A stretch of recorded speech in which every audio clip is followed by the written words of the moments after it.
महाराष्ट्र केसरी हर्षवर्धन सदगीर यांनी मुख्यमंत्र्यांची भेट घेतली। हालाखीच्या परिस्थितीवर मात केली, जिद्द आणि मेहनतीमुळे स्पर्धा जिंकलो, असं महाराष्ट्र केसरी हर्षवर्धन सदगीर यांनी यावेळी म्हटलं। घरातल्या अत्यंत हालाखीच्या परिस्थितीवर मात करत दुसऱ्यांदा महाराष्ट्र केसरी झालेल्या हर्षवर्धन सदगीर यांच्याशी आमचे प्रतिनिधी कुणाल भोईटे यांनी संवाद साधलाय। बघूया आपण।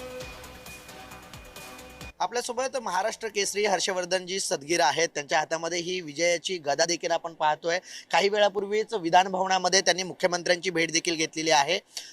किती अवघड असतं महाराष्ट्र केसरी होणं। एकतर घरातील परिस्थिती हालाकीची आहे आणि अशातूनच सराव करणं, कसरत करणं आणि 5 वर्षांचा गॅप देऊन पुन्हा एकदा महाराष्ट्र केसरी म्हणून महाराष्ट्रामध्ये येणं किती अवघड आहे हा खडतर प्रवास। खरं तर कुस्ती हा खेळच एक सर्वसामान्य घरातून आलेला, म्हणजे असं सगळेच जण म्हणतात आणि मी पण एक सर्वसामान्य घरातूनच आलोय।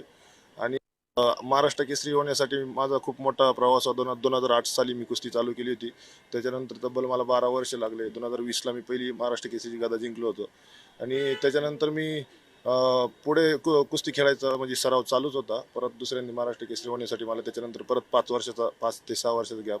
आता 2026ला मी दुसऱ्यांदा महाराष्ट्र केसरीची गदा जिंकलो। अभिमान आहे मला त्याचा। आर्थिक परिस्थिती हालाकीची असताना पैलवानांचा खुराक हा खूप महागडा असतो असं देखील म्हटलं जातं। या सगळ्यावर मात करून आपण तो खुराक देखील घेतला आणि सराव देखील तसाच कायम ठेवला। या सगळ्या परिस्थितीवर मात करत कशा प्रकारे आपला प्रवास होता। खरं तर मी कोणत्याही जॉबला किंवा शासकीय नोकरीत नव्हतो। घरची परिस्थिती तशी नव्हती। त्यानंतर जो माझा खुराकाचा जो प्रश्न होता तो मी फक्त माझ्या कुस्तीवरती जे मातीतल्या कुस्त्या खेळून जो आम्हाला मानधन भेटतं त्याच्यावरतीच माझा पूर्णपणे खुराकाचं चालू होतं।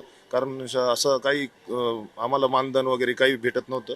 त्याच्यामार्फत जसं ॲडजस्ट होईल तसं मी करत गेलो आणि फक्त माझ्या मेहनतीच्या जोरावरती मी 2दा महाराष्ट्र केसरी झालो। हा जो महाराष्ट्र केसरी बहुमान आपल्याला मिळालेला आहे हा कुणाला आपण अर्पण कराल। माझे आई वडील, गुरुवर्य आणि माझे मार्गदर्शक जे असतील, मित्रपरिवार असतील यांना अर्पित करतो।